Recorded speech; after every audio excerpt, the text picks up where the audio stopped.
Eagle Electronics Festival of Discount Sale. Home appliances and kitchen appliances. அனைத்தும் சென்னையிலேயே மிக குறைந்த விலையில். அண்மையில் இந்தியா நியூசிலாந்து அணிகள் மோதிய ஒருநாள் போட்டிக்கான தொடர் இந்தியாவில் நடைபெற்றது. 2-1 என்ற நிலையில் நியூசிலாந்து அணி வெற்றி பெற்று தொடரை கைப்பற்றியது.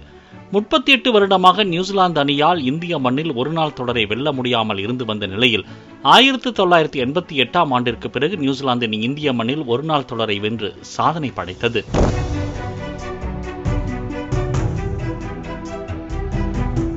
அதிலும் கேன் வில்லியம்சன், ரச்சின் ரவீந்திரா போன்ற முக்கிய வீரர்கள் இல்லாமலேயே நியூசிலாந்து அணி இந்தியாவை தோற்கடித்தது இந்திய அணி ரசிகர்களுக்கு அதிர்ச்சியை தந்தது. 3வது ஒருநாள் போட்டியில் இந்திய அணி தோல்வியடைந்ததை தொடர்ந்து மைதானத்தில் இருந்த ரசிகர்கள் தலைமை பயிற்சியாளர் கௌதம் கம்பீருக்கு எதிராக கௌதம் கம்பீர் ஹே ஹே என முழக்கமிட்டனர். இதை கேட்டு விராட் கோலி, சுப்மன் கில் உள்ளிட்ட வீரர்கள் திகைத்து நின்ற காட்சிகள் அந்த வீடியோவில் பதிவாகியுள்ளன.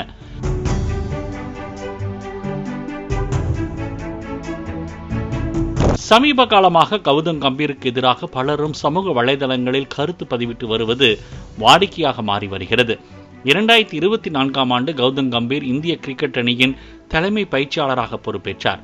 அதனைத் தொடர்ந்து 27 வருடங்களுக்கு பிறகு இலங்கையுடனான ஒருநாள் தொடரில் இந்திய அணி படுதோல்வியை சந்தித்து தொடரை இழந்தது. 36 வருடங்களுக்கு பிறகு சொந்த மண்ணிலேயே நியூசிலாந்துக்கு எதிராக டெஸ்ட் தொடரை இந்திய அணி இழந்தது. அதிலும் இந்திய அணி ஒரு போட்டியை கூட வெற்றி பெறாமல் பரிதாபமாக தோல்வியை தழுவியது. மேலும் நியூசிலாந்துக்கு அணிக்கு எதிரான டெஸ்ட் போட்டியில் 46 ரன்களில் சுருண்டது இந்திய அணி ரசிகர்களை பெரும் அதிர்ச்சியில் ஆழ்த்தியது. 2025 உலக டெஸ்ட் சாம்பியன்ஷிப் தொடரில் கடைசி 2 டெஸ்ட் தொடருக்கு முன்பு வரை புள்ளி பட்டியலில் முதலிடத்தில் ஆதிக்கம் செலுத்திய இந்திய அணி இறுதிப் போட்டிக்கு தகுதி பெறாமலேயே வெளியேறியது. சொந்த மண்ணில் 25 ஆண்டுகளுக்கு பிறகு தென்னாப்பிரிக்காவிடம் டெஸ்ட் தொடரை இந்திய அணி பறிகொடுத்தது. அது மட்டுமில்லாமல் 408 ரன்கள் வித்தியாசத்தில் தோல்வியடைந்த இந்திய அணி பரிதாப நிலையில் இருந்தது. 10 வருடங்களுக்கு பிறகு ஆஸ்திரேலிய அணிக்கு எதிரான பார்டர் கவாஸ்கர் டிராபியை இந்தியா இழந்தது. இங்கிலாந்துக்கு எதிரான மான்செஸ்டர் டெஸ்ட் போட்டியில் 11 ஆண்டுகளுக்கு பிறகு இந்திய அணி ஒரே இன்னிங்ஸில் 600 ரன்களுக்கு மேல் விட்டுக் கொடுத்து மோசமான சாதனையை படைத்தது.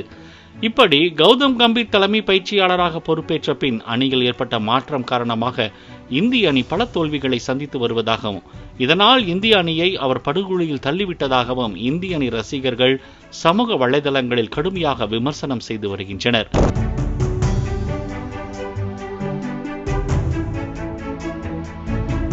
ஏற்கனவே இந்திய அணியின் நட்சத்திர வீரர்களான விராட் கோலி, ரோஹித் சர்மா ஆகியோர் T20 டெஸ்ட் போட்டிகளிலிருந்து விலகியதற்கு கௌதம் கம்பீர் காரணம் என விராட் கோலி, ரோஹித் சர்மாவின் ரசிகர்கள் தங்களது ஆதங்கத்தை வெளிப்படுத்தி வந்தனர்.